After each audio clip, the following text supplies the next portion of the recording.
Selamat pagi anak-anak. Bagaimana kabarnya? Sehat semua? Marilah terlebih dahulu kita panjatkan puji syukur kepada Tuhan yang telah melimpahkan berkat dan rahmat-Nya sehingga pada saat ini kita diberi kesehatan.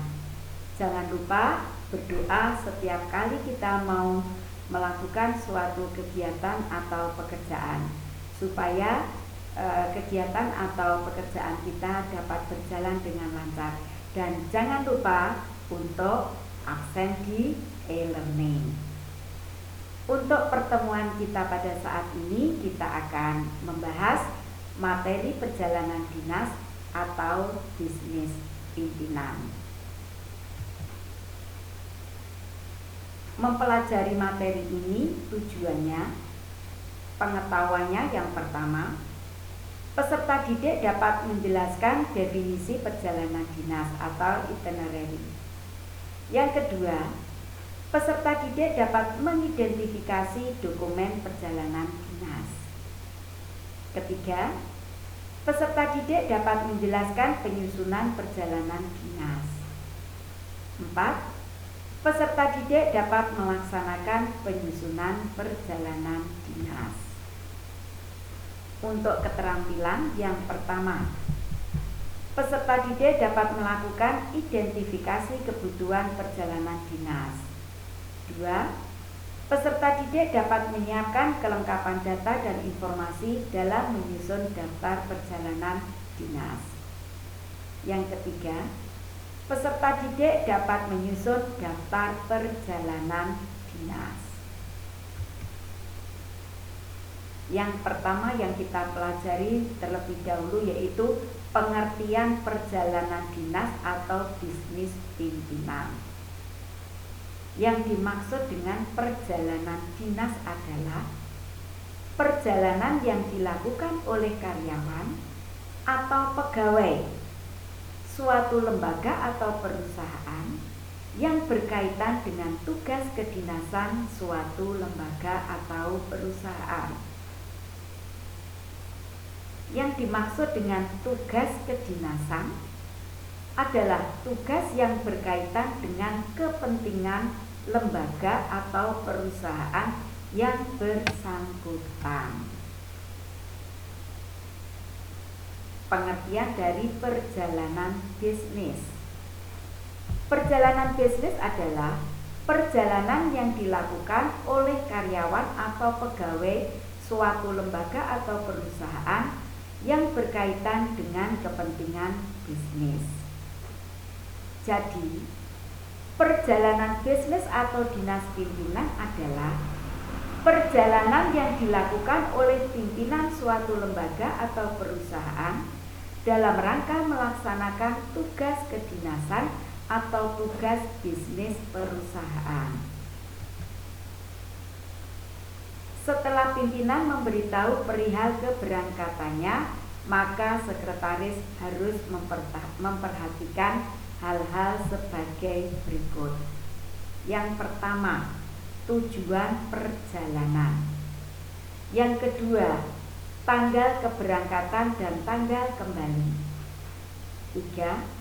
Tanggal, waktu, tempat dan dengan siapa saja pimpinan membuat janji temu atau kegiatan pokok perjalanan dinas atau bisnis. Yang keempat, persiapan transportasi dan dokumen perjalanan. Transportasi di sini apakah nanti menggunakan transportasi lewat darat, lewat udara atau lewat laut. Yang kelima, hotel atau penginapan yang dikehendaki. Kalau begitu, apakah perbedaan dan persamaan antara perjalanan dinas dan perjalanan bisnis? Kita bahas dulu persamaan antara perjalanan bisnis dan perjalanan dinas. Persamaannya yang pertama, keduanya melakukan perjalanan keluar kantor atau kota atau daerah atau keluar negeri untuk mewakili kantor atau instansi. Yang kedua, dilakukan oleh perorangan atau kelompok. Yang ketiga, biaya perjalanan ditanggung oleh kantor atau instansi. Yang keempat, setelah selesai perjalanan ada pembuatan laporan. Yang kelima, keduanya dilakukan dalam rangka mempercepat kelancaran komunikasi dan meningkatkan hubungan dengan relasi. Sedangkan perbedaan antara perjalanan bisnis dan perjalanan dinas, yang pertama, perjalanan bisnis dilaksanakan oleh kantor swasta atau BUMN, sedangkan perjalanan dinas dilaksanakan oleh kantor pemerintah. Yang kedua, perjalanan bisnis itu berorientasi pada perolehan keuntungan, sedangkan perjalanan dinas itu berorientasi pada pelayanan masyarakat. Yang B, macam-macam perjalanan dinas atau bisnis. Yang pertama, ditinjau dari wilayah tujuan perjalanan dinas atau bisnis dibedakan menjadi A, perjalanan dinas dalam negeri. Perjalanan dinas dalam negeri adalah perjalanan keluar tempat kedudukan, baik perseorangan maupun secara bersama, yang jaraknya sekurang-kurangnya 5 km dari batas kota, yang dilakukan dalam wilayah Indonesia untuk kepentingan lembaga atau perusahaan. Contohnya antar kota, antar daerah, atau antar provinsi. Misalnya kalian mengadakan perjalanan ke Yogyakarta atau ke Jakarta atau keluar Jawa atau ke Kalimantan, Sulawesi, dan sebagainya. B, perjalanan dinas luar negeri adalah perjalanan baik perseorangan maupun secara bersama untuk kepentingan lembaga atau perusahaan, dari tempat bertolak di dalam negeri menuju tempat tujuan di luar negeri, atau dari tempat kedudukan di luar negeri atau tempat bertolak di luar negeri ke tempat tujuan di dalam negeri, atau dari tempat kedudukan di luar negeri atau tempat bertolak di luar negeri ke tempat tujuan di luar negeri, yang dananya bersumber dari anggaran pendapatan dan belanja negara atau perusahaan. Contohnya antar negara. Misalnya, dari tempat bertolak di dalam negeri menuju tempat tujuan di luar negeri. Kalian dari Indonesia mengadakan perjalanan dinas ke Jepang. Dari tempat kedudukan di luar negeri atau tempat bertolak di luar negeri ke tempat tujuan di dalam negeri, berarti dari Jepang ke Indonesia, atau dari tempat kedudukan di luar negeri ke tempat bertolak di luar negeri, dari Jepang ke Cina. Itu contoh perjalanan dinas luar negeri. 2. Ditinjau dari transportasi. A, perjalanan lewat darat. Perjalanan lewat darat dapat dilakukan dengan yang pertama, menggunakan mobil perusahaan, travel, bis, atau kereta api. Perjalanan dengan menggunakan mobil perusahaan dilakukan apabila jarak perusahaan dan tempat tujuan relatif dekat. Yang kedua, perjalanan dengan menggunakan biro perjalanan ditetapkan apabila jarak perusahaan dengan tempat tujuan relatif jauh dan tidak akan mengganggu kondisi kesehatan pimpinan. Berarti yang kedua ini dengan menggunakan biro perjalanan. Persiapan apa yang harus dilakukan? Yang pertama, membawa identitas pribadi, KTP, paspor, dan lain sebagainya, tergantung dari nanti tujuan. Yang kedua, mendapatkan tiket perjalanan dan kepastian jam keberangkatan. Yang ketiga, membawa peta kota tujuan. Yang keempat, membawa perlengkapan pribadi dan cek kembali surat-surat yang diperlukan atau dokumen yang dibawa serta. Yang kelima, konfirmasikan pemesanan hotel. B. Perjalanan lewat laut. Perjalanan lewat laut dapat dilakukan dengan menggunakan kapal apabila tersedia waktu yang panjang atau tidak mendesak. Persiapan yang harus dilakukan. Yang pertama, siapkan paspor jika melakukan perjalanan ke luar negeri. 2. Siapkan tiket kapal dan kepastian jam keberangkatan. 3. Siapkan mata uang asing jika melakukan perjalanan ke luar negeri. Keempat, konfirmasikan pemesanan kamar hotel. 5.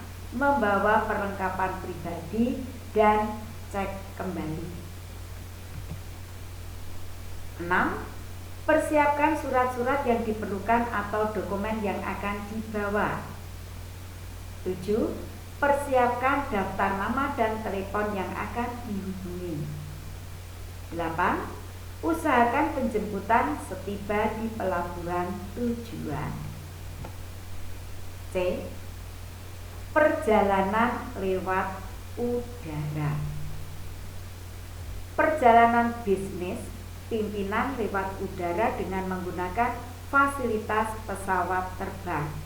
Hendaknya mempertimbangkan beberapa aspek seperti efektivitas, efisiensi, atau tidaknya waktu dan urusan yang hendak diselesaikan, serta kondisi keuangan perusahaan.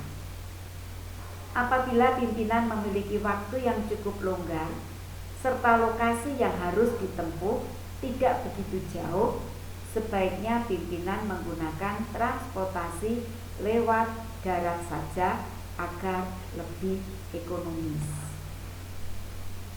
Persiapan yang harus dilakukan adalah yang pertama, siapkan paspor jika melakukan perjalanan ke luar negeri.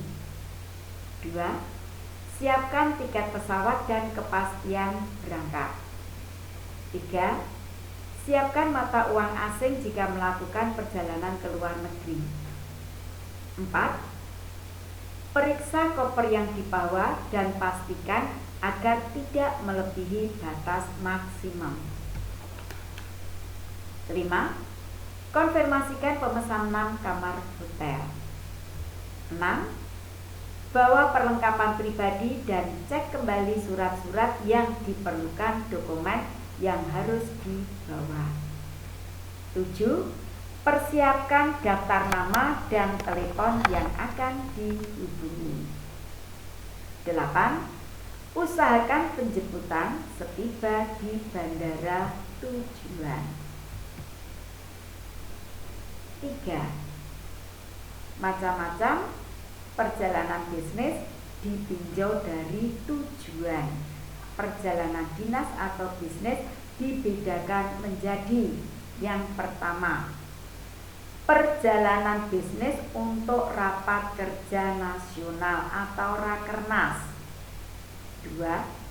Perjalanan bisnis untuk seminar nasional.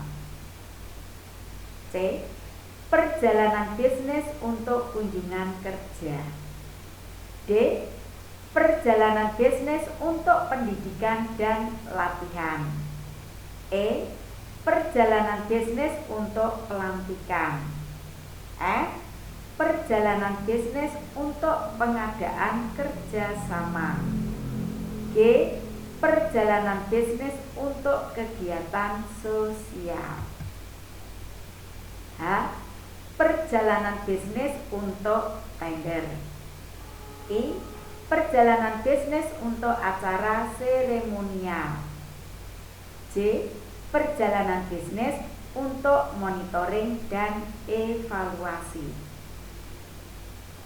C. Bagaimana tata cara pelaksanaan perjalanan dinas? Ada 3 cara yang dapat dilakukan untuk mengurus dan mempersiapkan segala sesuatu yang berkenaan dengan pelaksanaan perjalanan bisnis, yaitu melalui in-house traveling department atau divisi perjalanan, biro perjalanan atau administrasi kantor, sekretaris. Saya ulangi, ada 3 cara yang dapat dilakukan. Yang pertama, melalui in-house traveling department atau divisi perjalanan. Maksudnya, di perusahaan itu membentuk divisi atau ada divisi perjalanan. Yang kedua, biro perjalanan. Kalau tidak memiliki divisi perjalanan, maka bisa menggunakan biro perjalanan. Yang ketiga, administrasi kantor atau sekretaris yang mempersiapkan perjalanan dinas pimpinan itu adalah sekretaris atau administrasi kantor. Kita bahas satu-satu. Yang pertama, in-house traveling department, yaitu bagian dari perusahaan yang khusus menangani perjalanan bisnis pada suatu perusahaan dan bertanggung jawab mulai dari persiapan dokumen, mengurus tiket dan hotel di mana pimpinan akan menginap, hingga mengurus keuangan atau pembiayaan selama perjalanan bisnis. Administrasi kantor atau sekretaris tetap perlu mempersiapkan dokumen lainnya, seperti makalah atau buku referensi yang diperlukan, lalu menyimpannya dalam satu map dan membuat jadwal perjalanan atau daftar acara kegiatan, itinerary, atau untuk setiap kegiatan perjalanan pimpinan. Perhatikan di sini ada travel checklist, perjalanan dinas ke luar negeri. Nama di sini adalah nama yang akan mengadakan perjalanan dinas, tujuan, tanggal berangkat, waktu berangkat, jenis kendaraan yang digunakan, tanggal tiba, waktu tiba. Ini digunakan untuk ngecek apakah semuanya ini sudah dipersiapkan atau belum. Kalau sudah, tinggal diisi atau di checklist. Perhatikan di sini nomor urut keterangan hasil pemeriksaan check mark. Yang pertama, vaksinasi, health certificate. Yang kedua, paspor plus exit permit. 3, visa, SIM internasional. 5, dokumen rapat. 6, laptop. 7, notebook atau dan alat tulis. 8, kertas HVS plus amplop polos. 9, trip funds uang asing. 10, tiket. 11, kartu nama. 12, buku alamat plus nomor telepon. 13, peta. 14, obat-obatan. 15, kop surat plus amplop. 16, telepon seluler. 17, perlengkapan audiovisual. 18, itinerary. 19, kamus saku. 20, kacamata. 21, tas tangan. 22, kredit card. 23, tas pakaian. 24, tas jas. 25, tas kantor. 26 hotel reservation. Ini nanti dicek mana yang sudah lengkap, mana yang belum. Yang kedua, travel bureau, yaitu perusahaan menggunakan jasa biro perjalanan untuk mempersiapkan perjalanan bisnis pimpinan karena lebih praktis dan tidak merepotkan perusahaan. Dalam hal ini, administrasi kantor harus memilih biro perjalanan yang dapat dipercaya. Yang ketiga, administrasi kantor atau sekretaris, yaitu administrasi kantor atau sekretaris sendirilah yang mempersiapkan perjalanan bisnisnya, sehingga administrasi kantor atau sekretaris harus segera mempersiapkan segala sesuatu yang berhubungan dengan perjalanan bisnis pimpinan, seperti mempersiapkan semua dokumen perusahaan, mengurus paspor, visa, tiket, dan hotel yang disukai pimpinan. D. Bagaimana kita mengadakan persiapan? Yang pertama, persiapan rencana perjalanan bisnis. Sebelum melakukan perjalanan bisnis, ada beberapa hal yang perlu dipersiapkan oleh sekretaris, yaitu mengumpulkan informasi tentang A. Pihak yang bertanggung jawab dalam perjalanan bisnis. B. Menentukan tujuan utama perjalanan bisnis pimpinan. Apakah tujuan perjalanan bisnis tersebut untuk 1. Mengikuti tender proyek. 2.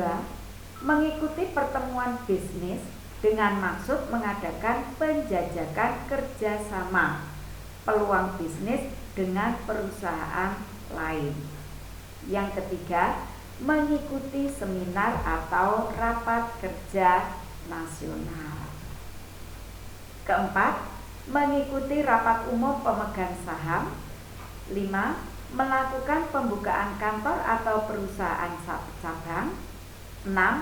Mengikuti pendidikan dan pelatihan diklat. 7. Mengadakan kunjungan kerja ke daerah-daerah maupun ke negara lain. C. Mencari tahu waktu atau jadwal yang pas tentang cara perjalanan bisnis mengenai keberangkatan, kedatangan, dan persinggahan. D. Prosedur tentang transportasi dan hotel yang biasa dipakai oleh pimpinan. E. Biaya perjalanan yang akan diperoleh oleh seorang pimpinan. C. Cara pemesanan tiket pesawat dan hotel. G. Custom regulation atau bea cukai dari negara yang akan dikunjungi. H. Bagasi, yaitu ketentuan tentang jumlah barang yang boleh dibawa di kabin pesawat. Bagasi tidak boleh melebihi ukuran dan berat yang telah ditentukan oleh perusahaan maskapai penerbangan yang bersangkutan. Ketentuan umum batas berat barang atau bagasi yang tidak dikenai biaya. 1. Ekonomi kelas atau kelas ekonomi 20 kg. Business class atau kelas bisnis 30 kg. First class atau kelas 1 40 kg. I. Cara memperoleh penggantian ongkos perjalanan. C. Dokumen atau materi apa saja yang perlu dipersiapkan. Informasi yang harus diketahui oleh seorang sekretaris tentang tiket. Yang pertama, pembelian tiket. Jika perjalanan bisnis pimpinan dilaksanakan oleh administrasi kantor atau sekretaris, Pembelian tiket dapat langsung dibayarkan di loket airlines atau perusahaan maskapai penerbangan. Tetapi, jika pemesanan dilakukan melalui jasa biro perjalanan, biaya tiket sudah termasuk juga seluruh biaya, termasuk biaya atau fee untuk biro tersebut, atau tiket dapat dipesan melalui website dan pembayarannya dilakukan melalui kartu kredit. 2. Reconfirmation atau konfirmasi ulang, yaitu proses penegasan kembali atau konfirmasi ulang tentang kapan pimpinan akan berangkat dengan airlines atau perusahaan maskapai penerbangan tersebut. 3. Shuttle flights, yaitu penerbangan pulang pergi dalam satu negara. Penerbangan biasanya dilakukan setiap jam, sehingga tidak perlu membuat reservation atau pemesanan. Tiket dapat langsung dibeli di airport atau bandara dengan uang tunai atau dengan kartu kredit, seperti penerbangan dengan tujuan Jakarta Surabaya atau Jakarta Batam. 4. Open return, yaitu tiket yang dapat dipakai untuk perjalanan tetapi belum diketahui dengan pasti kapan akan kembali. Bila pimpinan telah memutuskan tanggal kembalinya, saat itu beliau dalam perjalanan, pimpinan harus melakukan konfirmasi kepada airlines melalui telepon, sedangkan tiket dapat diurus di bandara pada waktu keberangkatan. Jadi untuk open return di sini, sekretaris memesan tiket, tetapi pimpinan kapan pulangnya itu belum bisa dipastikan. Pada saat pimpinan nanti mau pulang, maka pimpinan nanti akan menelpon, mengkonfirmasi kepada airlines yang bersangkutan, ya, untuk memastikan kapan dia akan pulang. Maka nanti tiket ini dapat diurus di bandara. Yang kedua, redeeming tiket, yaitu membatalkan tiket pesawat yang sudah dibeli dan mendapatkan uangnya kembali setelah dipotong biaya administrasi. G. Custom regulation, biaya cukai dari negara yang akan dikunjungi. H. Bagasi, tadi maaf,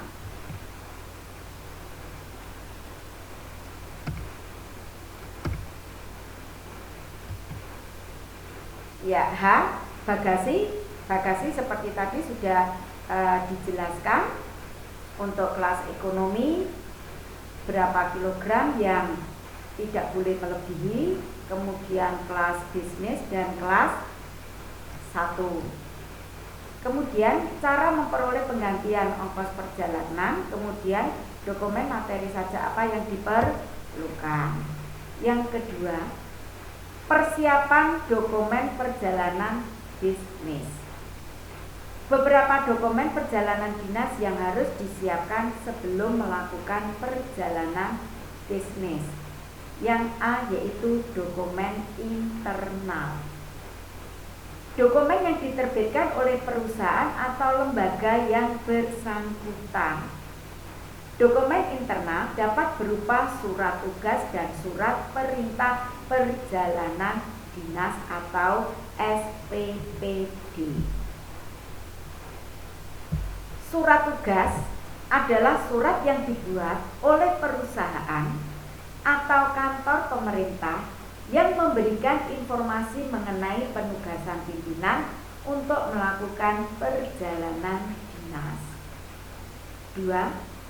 Surat perintah perjalanan dinas adalah surat perintah dari pejabat yang berwenang untuk mengadakan perjalanan dinas. B. Dokumen eksternal. Dokumen eksternal adalah dokumen yang dikeluarkan oleh instansi terkait dan digunakan untuk perjalanan bisnis. Jenis dokumen eksternal yang dibutuhkan berbeda-beda, tergantung pada jenis transportasi yang digunakan pimpinan dalam perjalanan dinasnya. Berbagai jenis dokumen eksternal dapat berupa paspor, visa, surat keterangan fiskal, exit permit atau tanda bukti perizinan, sertifikat kesehatan atau health certificate, yellow card, tiket pesawat terbang atau air tiket, voucher penginapan, surat travel fund, tiket transportasi, dan tiket akomodasi hotel. Kita bahas satu persatu. Yang pertama adalah paspor. Paspor merupakan identitas warga negara yang akan melakukan perjalanan ke luar negeri.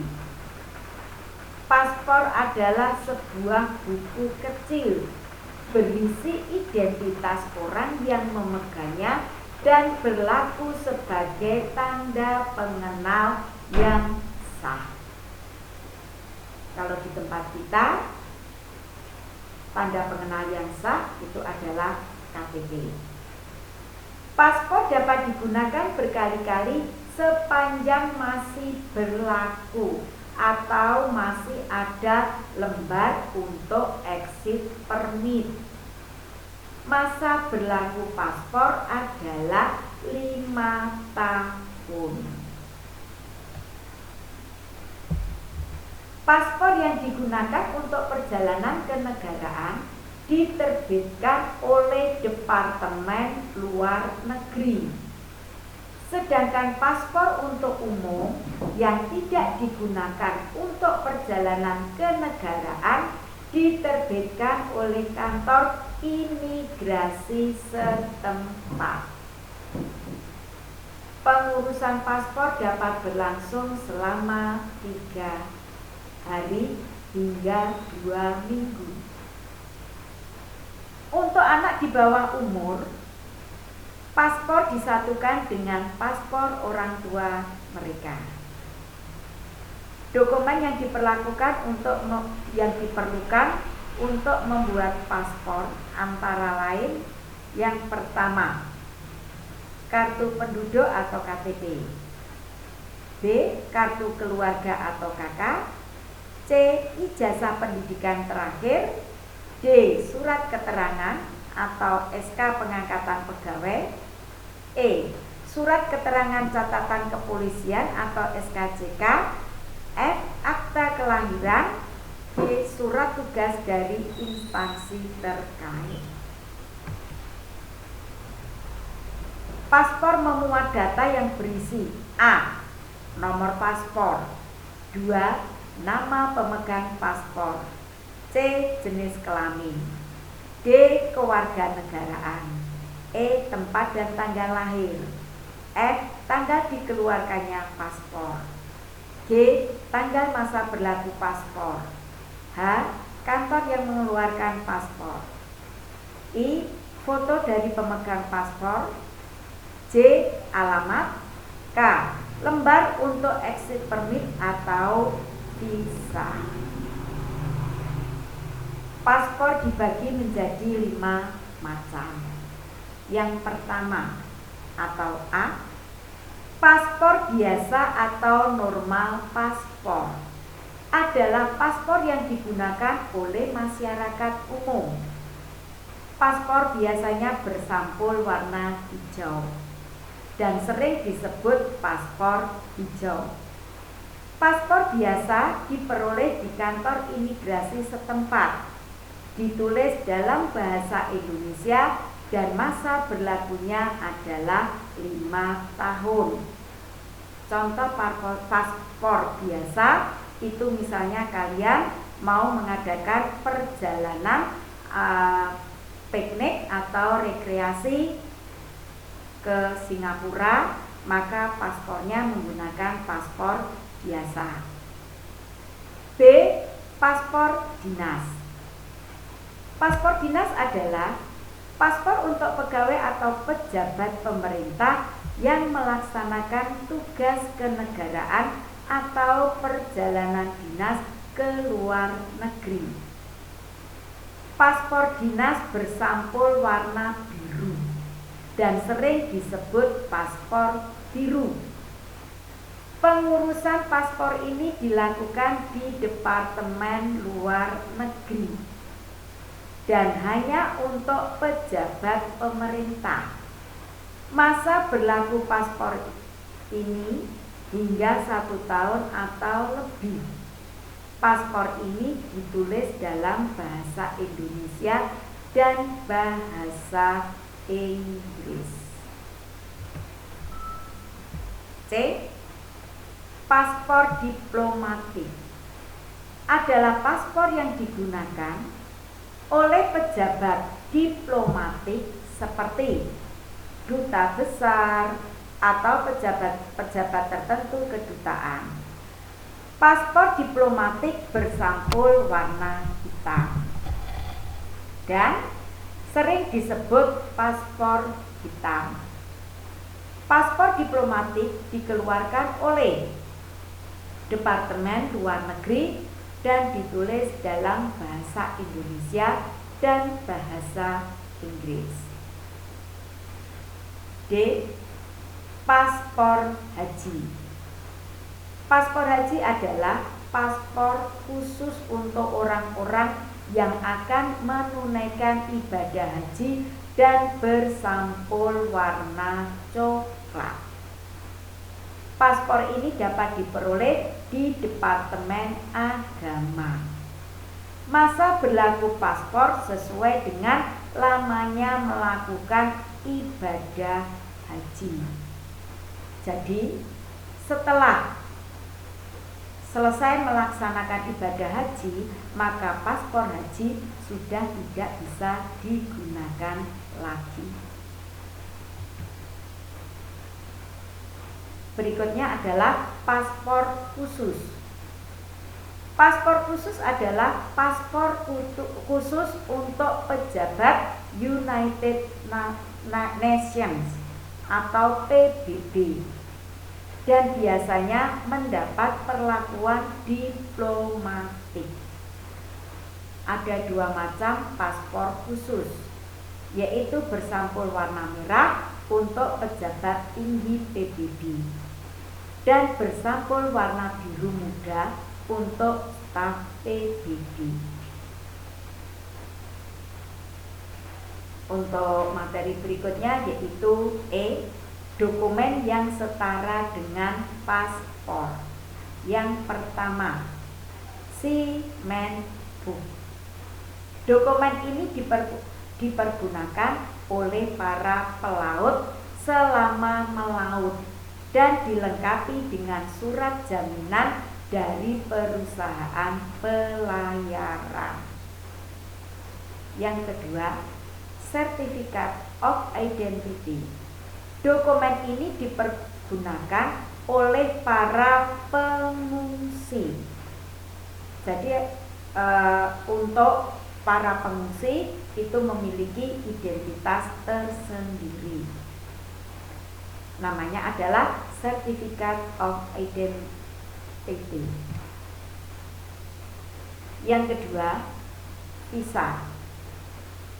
Visa adalah dokumen pemberian izin masuk ke suatu negara dalam suatu periode waktu dan tujuan tertentu yang dikeluarkan oleh kedutaan negara yang bersangkutan.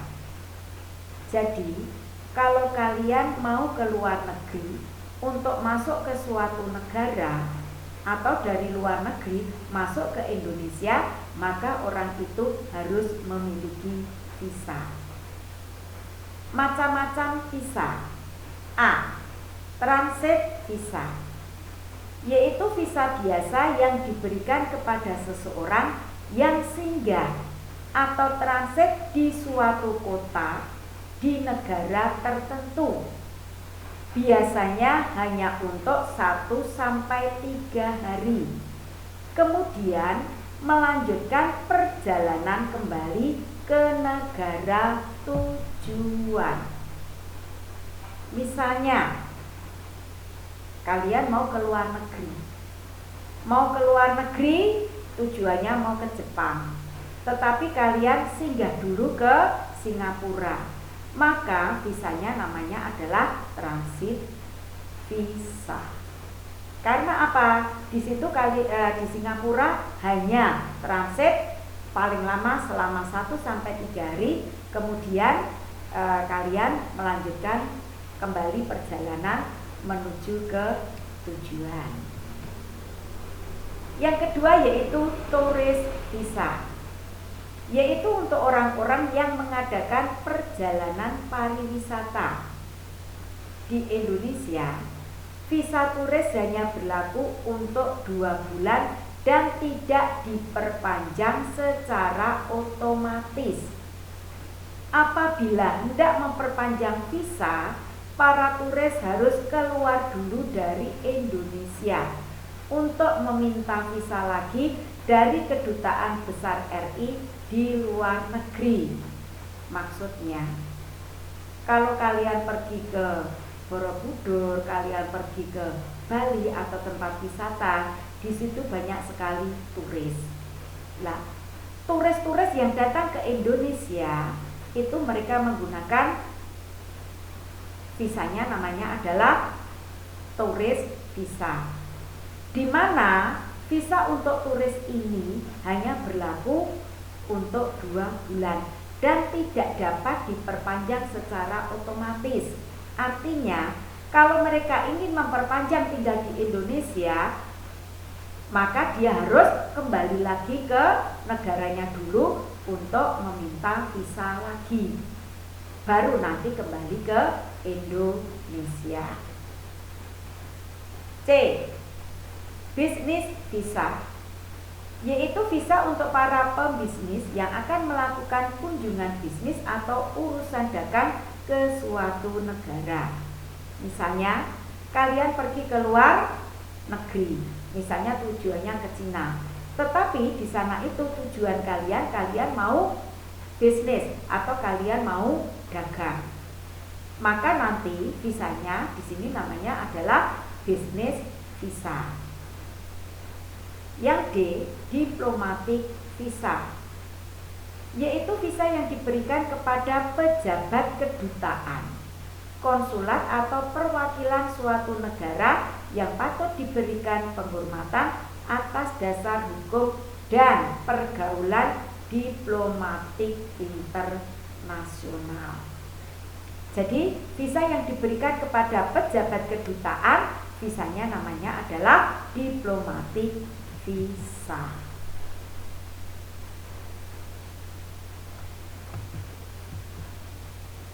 E.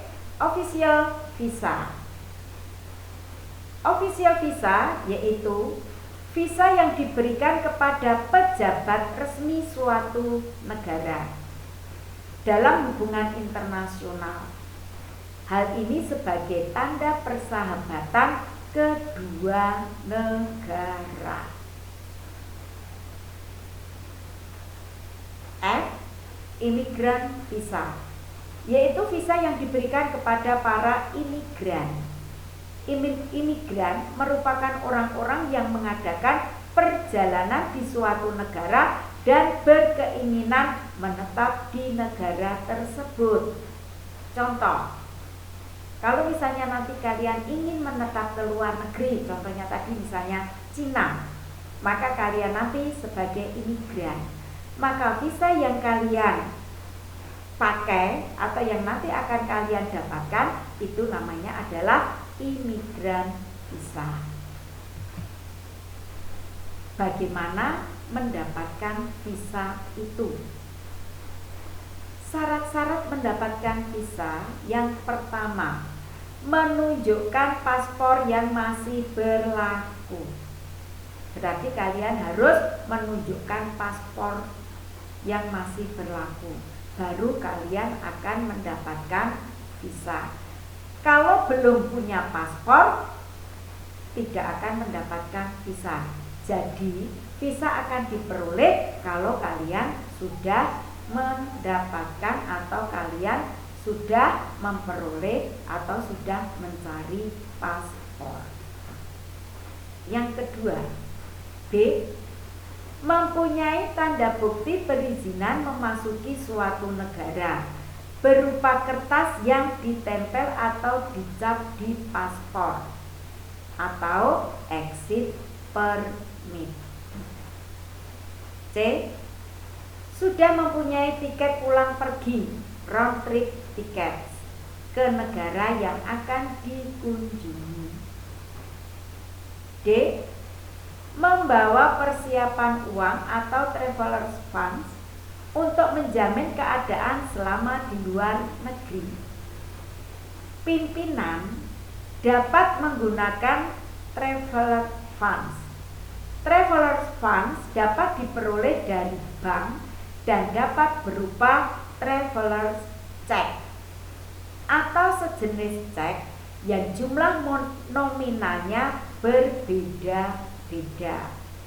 Letter of credit atau LC merupakan surat yang digunakan ketika seseorang membutuhkan dana dalam jumlah besar, atau kartu kredit atau kredit card. E, syarat yang E, memiliki surat garansi dan surat sponsor dari perusahaan dan dapat memberikan alamat tempat menetap yang akan dikunjungi sebagai alasan keberangkatan ke luar negeri. F, mengisi application form atau formulir aplikasi dan membayar biaya yang telah ditentukan oleh kedutaan atau perwakilan negara yang bersangkutan. G, menyerahkan pas foto berwarna. 3, surat keterangan fiskal. Fiskal adalah biaya pajak yang harus dibayar oleh setiap warga negara Indonesia atau WNI yang akan berangkat ke luar negeri. Jadi, surat keterangan fiskal adalah surat keterangan pembayaran pajak yang dikeluarkan oleh Direktorat Jenderal Pajak kepada seseorang sebagai wajib pajak yang akan berangkat ke luar negeri, kecuali orang yang dibiayai oleh pemerintah. Jadi untuk surat keterangan fiskal, kalau itu nanti perjalanannya dibiayai oleh pemerintah, maka tidak perlu menggunakan surat keterangan fiskal. Yang keempat, exit permit adalah tanda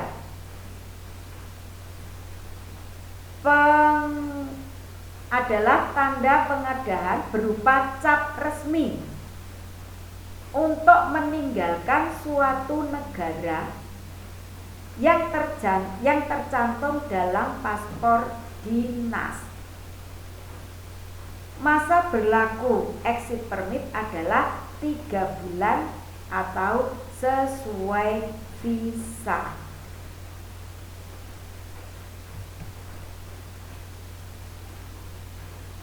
Yang kelima, health certificate adalah sertifikat kesehatan yang diberikan Departemen Kesehatan kepada warga negara yang akan keluar negeri. Kartu ini menerangkan bahwa si pemegang kartu bebas dari penyakit menular seperti cacar air, kolera, hepatitis, dan sebagainya. Sebelum berangkat ke luar negeri, seseorang harus dibebaskan dari penyakit dengan cara diimunisasi maupun dikarantina. Jenis imuniti penyakit menular mempunyai jangka waktu tertentu. Untuk cacar atau smallpox, sertifikat berlaku sampai 3 tahun per 6 bulan. Untuk kolera berlaku 6 bulan. Untuk tipes berlaku 1 tahun. Dan untuk demam kuning atau yellow fever berlaku 6 bulan. Hal ini merupakan suatu keharusan untuk memasuki negara manapun karena sudah merupakan ketentuan dari Undang-Undang Kesehatan Internasional atau yang dikeluarkan oleh WHO. 6. Tiket transportasi. Tiket transportasi merupakan media pemindahan dari satu tempat ke tempat yang lain. Sebelum memilih jenis alat transportasi yang akan digunakan, diperlukan beberapa pertimbangan. Antara lain, A. Apabila tempat yang dituju dekat atau lama perjalanan kurang dari 3 jam dengan kendaraan darat, sebaiknya tidak menggunakan pesawat terbang. Lebih baik menggunakan kendaraan kota seperti bis atau kereta api. B. Apabila perjalanan darat lebih dari 4 jam, sebaiknya menggunakan pesawat terbang. Hal yang perlu diperhatikan dalam pembelian tiket pesawat yang pertama, rute dan jurusan pesawat terbang yang ditumpangi pimpinan. 2. Kelas penerbangan. 3. Status penerbangan. 4. Pengaturan tempat duduk atau seating arrangement. Apakah 1. Window seat, tempat duduk dekat jendela. Yang kedua, middle seat, tempat duduk di tengah. Front row atau tempat duduk di baris depan. Yang kelima, status tiket. Full fares atau endorsable. Full fares merupakan tiket pesawat yang tarifnya paling mahal, karena seseorang dapat mengganti jadwal dan dapat mengganti pesawat atau flight ke airlines atau pesawat maskapai penerbangan yang lain. Contoh, misalnya kalian sudah memesan tiket pesawat Simpati Airlines, misalnya kalian mengcancel atau mengganti dengan pesawat yang lain, maka ini nanti akan diperbolehkan atau bisa mengganti, ya, bisa diganti. Saya ulangi, untuk full fares di sini, apabila kita akan sudah memesan pesawat, misalnya saya memesan pesawat menggunakan Citylink, kemudian saya mau mengganti ke pesawat yang lain, itu boleh kalau kita menggunakan full fares. Yang kedua, non-endorsable, tarifnya lebih murah daripada endorsable, di mana seseorang dapat mengganti jadwal penerbangan, tetapi tidak dapat mengganti pesawat ke airlines atau perusahaan maskapai penerbangan lain. Bedanya dengan full fares. Kalau full fares itu kita bisa mengganti jadwal dan sekaligus kita bisa mengganti pesawatnya. Sedangkan kalau non-endorsable itu kita bisa mengganti jadwal penerbangannya, tetapi kita tidak bisa mengganti pesawatnya. Contoh, kalian sudah memesan jadwal untuk berangkat pada hari Senin tanggal 7 dengan menggunakan pesawat Citylink. Tetapi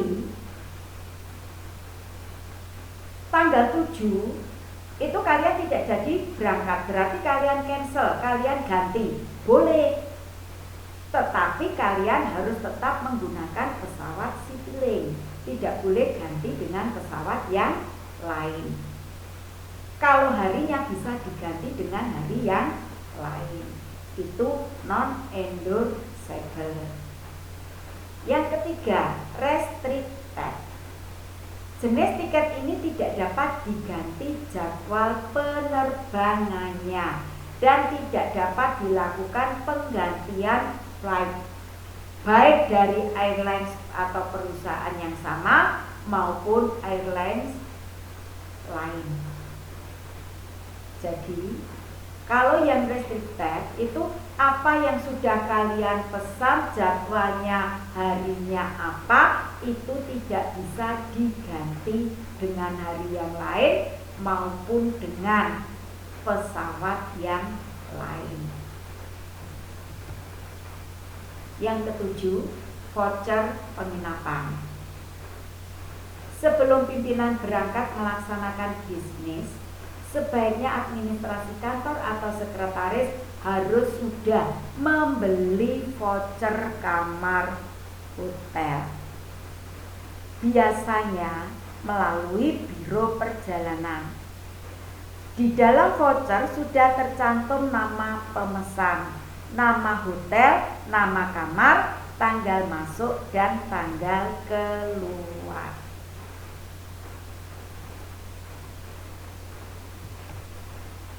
Kesimpulan, perjalanan dinas atau bisnis pimpinan akan berjalan dengan lancar apabila administrasinya kita persiapkan dengan sebaik-baiknya.